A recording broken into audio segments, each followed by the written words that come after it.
2011, I was teaching a bachata class at Untitled Dance Company, which is where I used to dance at that time. And my director, Thomas Guerrero, asked me to start a performance class, a bachata performance class. It wasn't a decision that I wanted to make. I didn't want to teach or have a team. But I made that decision. I agreed. And I would have never guessed that that decision would have been one of the most important decisions that I've made in my career. Music is really important, so when I select my music, I usually go with live, traditional tracks, such as Anthony Santos, Luis Vargas.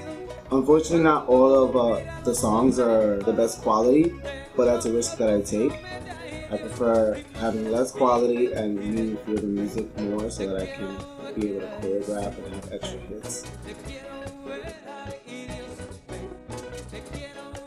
Costumes have always been a big deal to me, just because it actually sets the mood for the entire routine.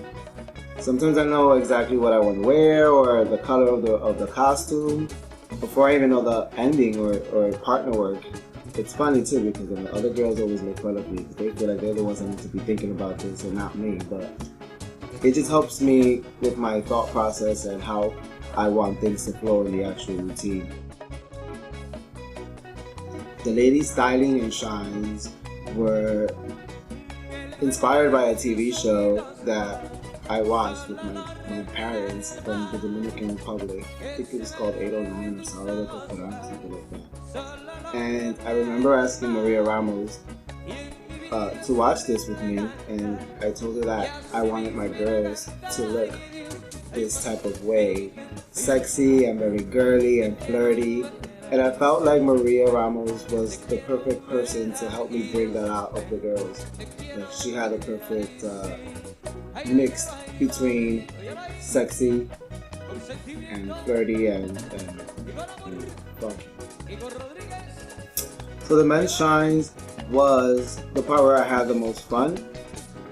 I was a little scared at first just because for me it was a little different and I didn't know how the bachata scene was going to take the fact that I was putting in merengue or infusing merengue into my choreography.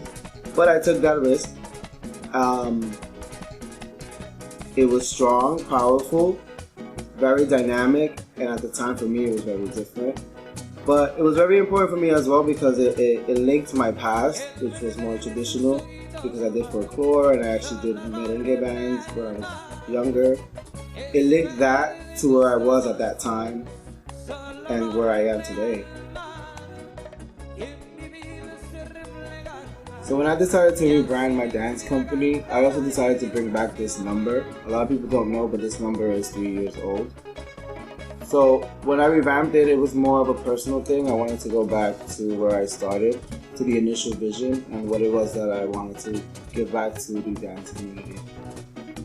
I look at things today, I look at the videos today and I see what we were wearing or how we dance.